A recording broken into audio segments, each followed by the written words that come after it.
Sedikitnya kekerasan seksual menimpa 45 mahasiswa di 2 kampus. Ibarat fenomena gunung es, jumlah yang belum tercatat diduga jauh lebih banyak.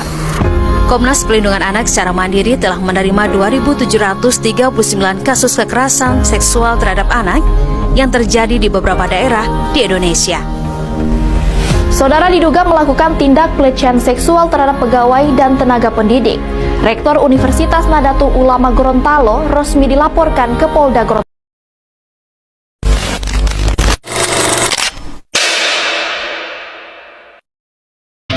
Berapa banyak suara yang dipaksa untuk diam?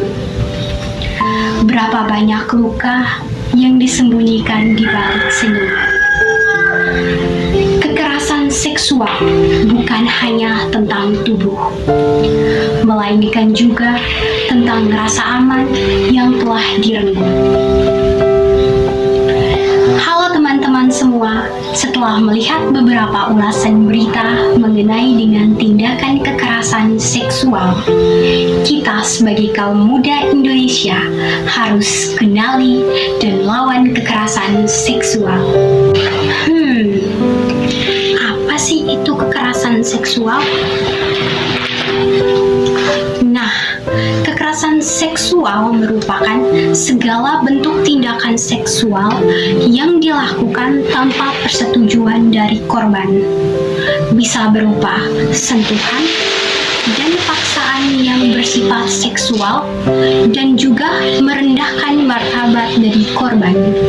Bentuk-bentuk kekerasan seksual yang biasanya terjadi, yang pertama, pelecehan fisik seperti menyentuh tanpa izin. Yang kedua, pelecehan verbal seperti komentar cabul. Yang ketiga, pemaksaan melakukan hubungan seksual. Yang keempat, pemerkosaan. Yang kelima, eksploitasi seksual. Yang keenam, kekerasan seksual digital seperti menyebar konten intim. Yang ketujuh, kekerasan dalam pernikahan dan pacaran. Dari bentuk-bentuk kekerasan seksual yang terjadi bila seseorang mengalami tindakan kekerasan seksual, maka dampak yang akan terjadi pada korban yaitu yang pertama, trauma psikologis yang berkepanjangan. Yang kedua, gangguan kesehatan mental seperti depresi dan kecemasan. Dan yang ketiga, kerusakan hubungannya dengan orang lain. Kenapa ya di Indonesia masih terjadi kekerasan seksual? Padahal sudah memiliki hukum dan undang-undang yang mengatur tentang perlindungan anak dan kekerasan seksual. Dalam Undang-Undang Nomor 12 Tahun 2022 tentang tindak pidana kekerasan seksual bertujuan untuk melindungi korban, menindak perilaku, dan memberi pemulihan. Kemudian, Undang-Undang Nomor 35 Tahun 2014 tentang perlindungan anak bertujuan untuk mengatur sanksi pidana untuk pemerkosaan, pencabulan, dan tindakan kejahatan seksual terhadap anak. Tapi sayangnya di Indonesia belum bisa menghentikan tindakan kekerasan seksual yang terjadi. Faktanya, 80% dari tindakan kekerasan seksual adalah perempuan.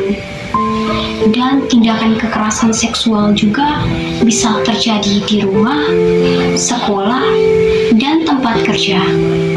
Sebagai anak muda Indonesia yang cerdas, langkah yang dapat kita lakukan untuk mencegah terjadinya kekerasan seksual. Yang pertama, meningkatkan kesadaran masyarakat tentang kekerasan seksual. Kedua, menguatkan hukum dan kebijakan yang melarang kekerasan seksual. Yang ketiga, memberi perlindungan dan dukungan terhadap korban kekerasan seksual. Yang keempat, mendorong masyarakat untuk melaporkan tindakan kekerasan seksual. Ingat, diamnya korban bukan berarti setuju. Persetujuan itu wajib, bukan asumsi. Bersuara merupakan menuju keadilan. Jadi, stop melakukan kekerasan seksual.